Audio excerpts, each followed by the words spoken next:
Hello and welcome. If you've ever looked into data protection and privacy and the standards that go along with these, you will realize there are more standards than you can shake a stick at. So what do? Well, there's an adage that says you should start out with the end goal. But what does that mean? How do we go about that? Well, good news for you, we're going to take a look at that right now. And on top of that, I'm going to give you some resources as well. So let's get cracking.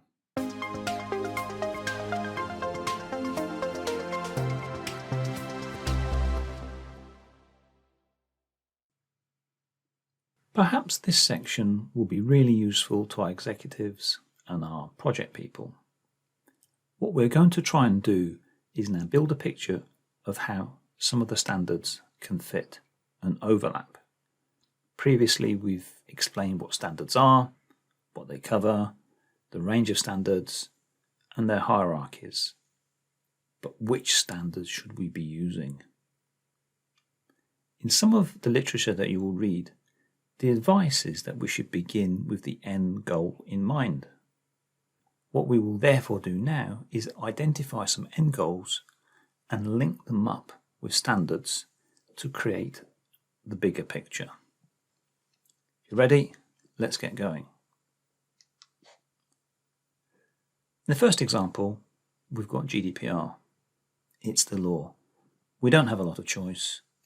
We know that we need to comply with certain laws.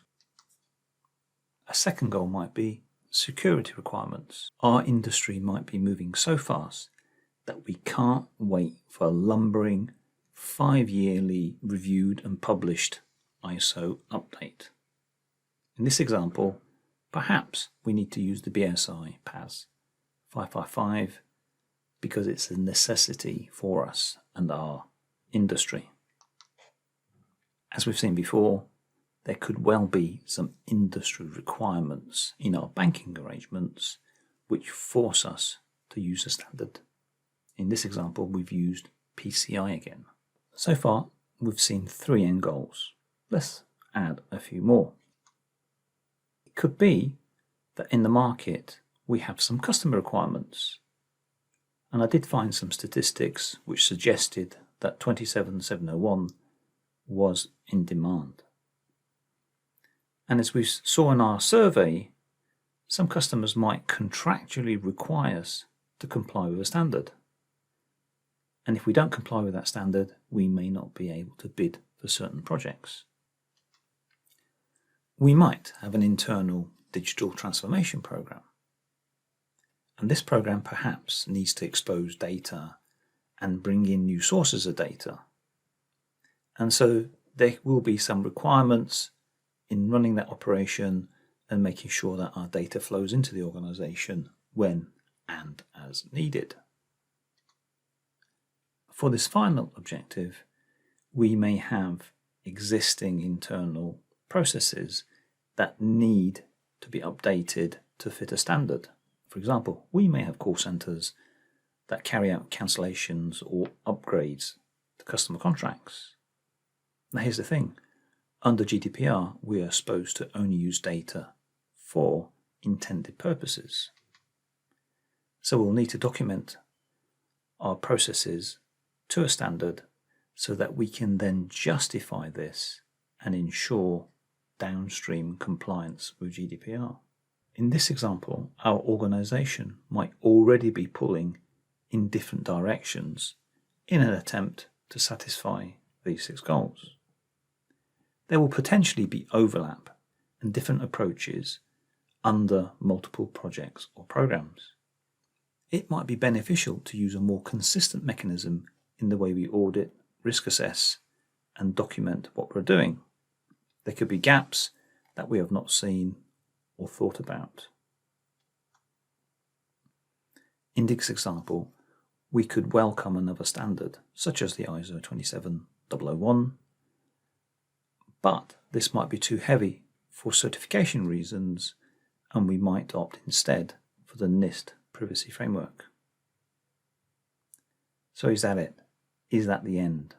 Just when you thought there were far too many standards in our story, answer is yes and no. We could look at governance or a framework to help us manage the entire picture. As you will see, we can begin to think about the culture and the ethics, which in many ways has to start at the top. This is a made-up example, but what I tried to do here was to help clarify how we might be using standards in different areas of a business. So hopefully you can use some similar chart to map out what you're doing and what you need to be doing. There will be overlaps and there will be gaps, and we have to find all of those.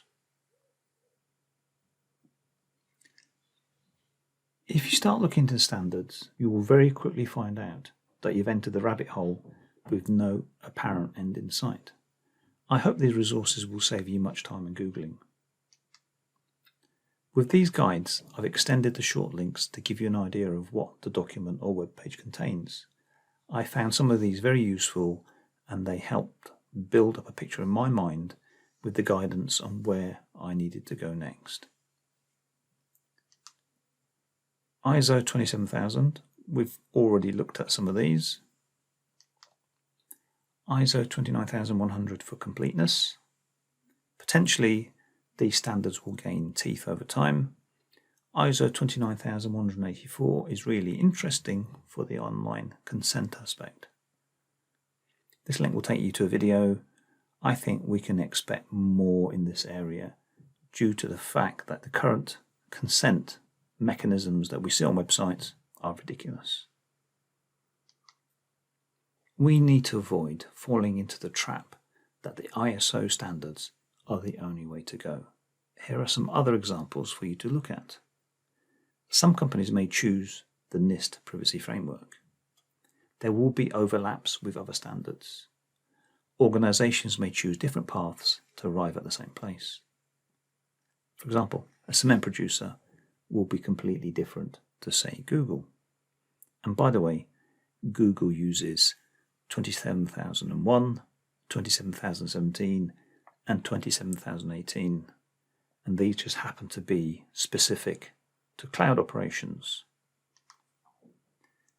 Beyond the examples provided here, there may be other standards that you need to investigate, such as ISO 9000, which many organizations use to manage quality. And there are processes and procedures within these which could help guide you towards data privacy and protection. So I'm just providing these here now for completeness in case you need to investigate further. Hello again. I hope you found that useful. Data protection, privacy, and standards. What a subject. Now, if you like that video, please subscribe. We're going to make more of these and would love to share them with you.